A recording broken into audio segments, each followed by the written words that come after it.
Okay, today we will practice the coming into a mountain pose, which can serve as a beginning yoga posture for our practice, easing into the whole rest of the practice, a beginning posture. So for our mountain pose, it's active standing, but we really don't always are actively standing, paying attention to how we stand. So we're going to come into a mountain pose from the bottom, working ourselves all the way up to the top. Okay, so starting from the bottom, we'll take a look down at our feet. And just adjusting so that our second toes are the one that's reaching forward towards the short side of our mat. And we can bend the knees slightly and gently. We want to make sure that the knees are not caving in towards each other, so we can roll the quadriceps away from each other. We want to line up the kneecap over the ankle, and if we feel down on our ankle, there's just a little dimple of space that's right on the center of the front. We want to align our kneecap with that very center, that dimple space in the front of the ankle. Okay, once we have that alignment, we can lengthen the legs again. Good. We're going to hug the belly button in. Okay, activate our front core muscles, taking any tension and pressure out of the lower back, allowing our stronger muscles in front to work for us. We can roll the shoulders a couple of times. We want to ease any tension out of the shoulders, but also open up the heart space. Our arms can relax down by our sides. So we feel our shoulder blades gently coming together and back. Our heart space is open, but our arms and our shoulders and our body do not feel tense or rigid, but we feel ourselves standing tall. The last little bit is we can reach the crown of the head up towards the ceiling, creating that little bit more length and space through the vertebrae, through the spine. And our chin stays parallel to the mat and the floor. Wonderful. Yes, so we still have all of our natural curves in our spine, not feeling tense and rigid. Our gaze can be focused down at the bottom of our mat, maybe at the short side of the mat, or we can close our eyes completely, allowing our body and our mind to soak in this muscle memory of our best posture, the length and space created in the spine, standing tall.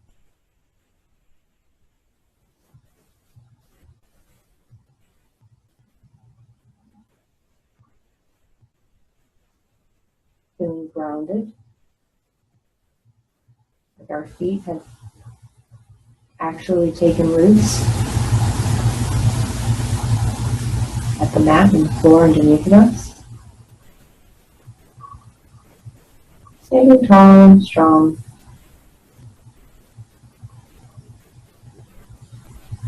Ready and prepared for all the yoga practice that could come after this.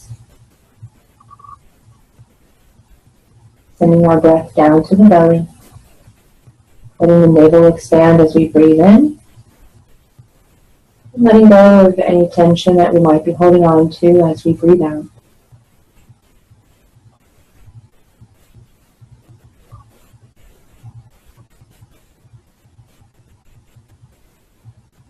The longer we stay, this can become a meditation. But again, also our muscles remember this posture, how good it feels to stand tall and firm, so that we can reach this place without even thinking.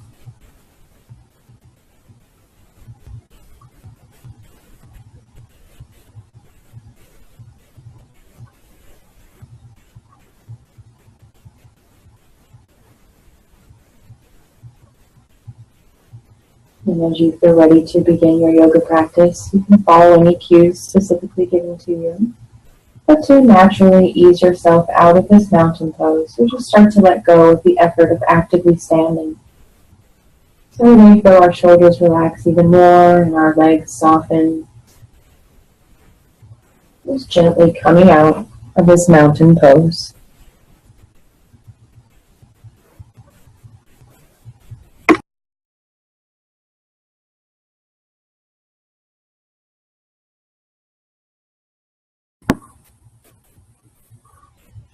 Okay, let's practice coming into our beginning seated position for our yoga practice. The sitting pose that we'll come into before we begin everything else for our yoga practice. So there's a couple of ways that we could sit. First is we can come to just an easy cross-leg position, aka crisscross applesauce. I think we all kind of know just an easy cross-legged position. Next, we could come to what's called a half lotus, which really just means that one leg is stacked on top of the other. Good. Next would be a full lotus, which, if your hips and ankles agree, kind of weave so that both of your feet end up on top, resting in that little crook up behind your knee. Good. You can see she's coming to it a little bit there. And so whichever option you choose, this is how you can begin to sit for your yoga practice. So we'll go ahead and move into whichever one of those three options feels most comfortable to you, because the rest of how we come into alignment is all the same. Okay, so from wherever you are, we'll reach around to pull the flesh away from the sit bones. So we have just some extra skin and flesh here. We'll just pull away so that we feel our sit bones pressing evenly down into the mat. Okay, from here, that actually frees up our hips a little bit so that when we lift our heart, we can feel like we sit a little bit taller. Okay, we're going to engage our core. So hugging into our navel, hugging our belly button in just a little bit. And this brings the effort more from the lower back and the back of our body more towards the front of our body and allowing those front abdominals to work for us so that there's no tension or pressure brought into the lower back at all. That our heart is lifted. If we feel like we maybe need to roll the shoulders a couple of times just to feel that openness of the heart space, we can do that. Good. And one last bit is we can reach our crown of the head for the ceiling, just feeling the spine lengthen out that little bit more. And our chin stays parallel to the mat or the floor underneath of us. Okay, our hands, they can rest on our knees, maybe palm down or palm up, or they can rest in our lap, one hand back from the other. And so finding again one of those options that works for you. And this is where we will sit to maintain this pose to practice for the beginning part of our yoga practice. So we're sitting comfortably, sitting tall. We're not feeling tense or rigid. Comfortable that we could stay for a little while, but also honoring if we need to move and adjust in any way. You can keep your eyes open, focus, gazing downward at the floor in front of you, or close your eyes completely to block out any visual distractions.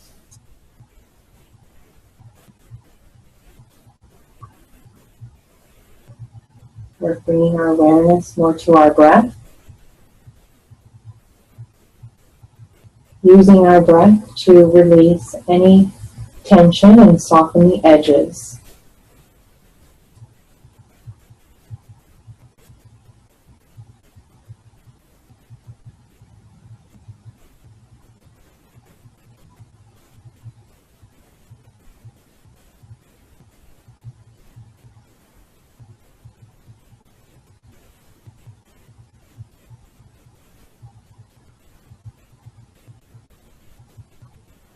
We maintain this seated position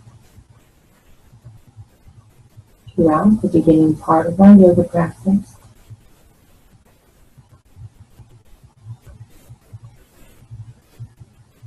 And then we would follow any specific cueing that we receive to move, but to just gently come out and release out of a sitting position. We can release the arms, go to the side or back to the knees, and extend our legs once again.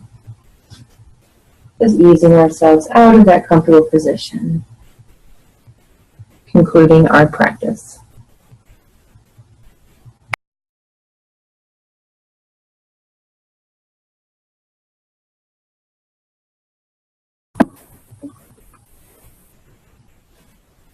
Okay. Let's practice our corpse pose. Okay, the corpse pose is our Savasana pose, the pose that we're in. It can be a beginning posture, but it's most definitely can be the ending posture after our practice for our deep relaxation. So to begin in corpse pose, we'll go ahead and find a place on our mat lying down. So we can turn our body to one side, just lay down along the length of the mat. Okay? It's not always comfortable to just completely lay the full body out. Sometimes our lower back has a lot of tension, holds a lot of tension, so we can create some support for in our corpse pose. Okay, so today we'll show a few different ways to support. The most support is going to be to use a chair. So we have a chair here, you can go right on the mat. Try to scoot close to the hips as close as it feels comfortable. And your legs come to a 90-degree angle. Your lower back is completely pressed down into the mat, and it is supported by the floor. Okay, so there's no really gaps between your back and the mat, and you're completely supported here. Okay. The next thing that we can do is, if you don't need quite as much support, is we can use a bolster. So we'll go ahead and slide this way.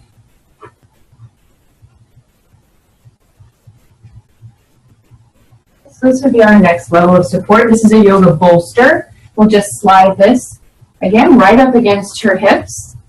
Again, so it still allows the back to press gently down into the mat, supported by the mat and the floor, but not quite as high. The legs can still extend. And there's some support for the legs here. Okay. The next option, if we don't have any of these props, maybe we have an extra mat. Okay. We can also use a rolled up mat. This again brings the support a little bit lower, goes right up against the hips. Okay, so we can start to lay a little bit more completely flat down on the mat. Our hips and our lower back have progressively received less support, so we feel the legs more completely extended out. The heels can reach for the short side of the mat. Okay, for some people, we don't need it. There's no need for support, so we don't have to have anything. Okay, so that's also an option. Okay, so those are different levels of support that we can have for the lower body in our corpse pose. If we don't have any support, or even if we have the bolster or the rolled up mat, we could allow our legs to separate. Okay, they become relaxed. The heels don't have to reach and press towards the short side of the mat. The legs should be comfortably relaxed, so the toes can angle out towards the corners. Maybe even the legs separate more into a V so that even the heels are reaching for those corners of the mat. And the whole lower body should be able to be relaxed and feel supported if needed. Okay, so the other part of support that we want to look at is in the upper body, in our heart space, okay, our arms. What do we really do with our arms in corpse pose? Okay, what we can do, one option, is what she has is we press the palms or lay the palms right over onto our belly, or even our the area right above our solar plexus, which coincidentally is our chakra area space for our personal power. So if we lay our palms here, it's kind of like we're holding on to all the energy that we've generated during our yoga practice. We can hold that on the inside. We don't have to share it and exchange it with the space around us. Okay, so another perspective we can take is if we lay our arms out to the side, the palms sometimes naturally just go face down. Okay, sometimes that can feel like maybe we're gripping onto the floor. Okay, if you don't feel that way, that's totally up to you. Okay, we can lay the palms down. If we wanted to, we can flip them up as well. And maybe with that, our mentality is that we're open to receiving any energy and having that energy exchange with everything that we've generated and all the space around us. Okay? Ultimately, we'd like our shoulders to be relaxed and the back of our heart space pressed evenly against the mat, relaxed and supported. So what I'm going to do is I'm just going to gently, and if you have a partner, you can gently press down on the shoulders from the top, and you can start to see that maybe the arms start to relax and separate from the body. Maybe they actually come off of the mat, okay? In our corpse pose, we are not confined to our mats, okay? We can be relaxed. This is corpse pose before rigor mortis has set in, so we're not feeling tense, we're feeling relaxed. We're laying out on the table, maybe, so to speak. Okay, wonderful. So whatever level of support that you need for your corpse pose, we stay there. And a lot of the intention in our corpse pose, especially at the end of our practice for Savasana, is to allow our bodies to assimilate and absorb all of the goodness that we did for it during the practice. So we make sure that we're comfortable and our muscles and our body and our mind feel like they're in a safe space on our mat.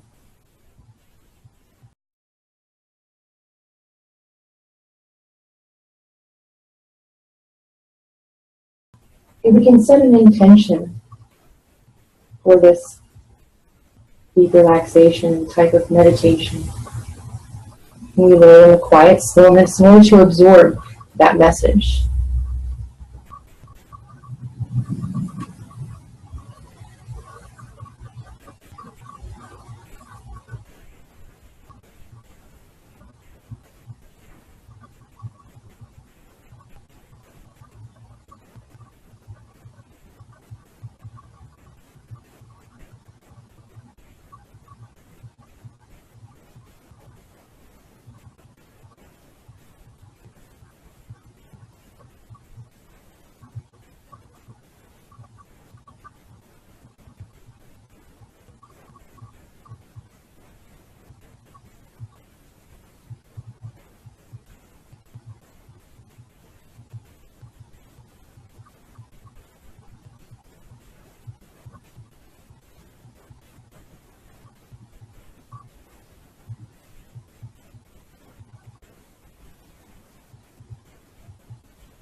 Our relaxation in our corpse pose or Savasana can last any amount of time that feels comfortable to us.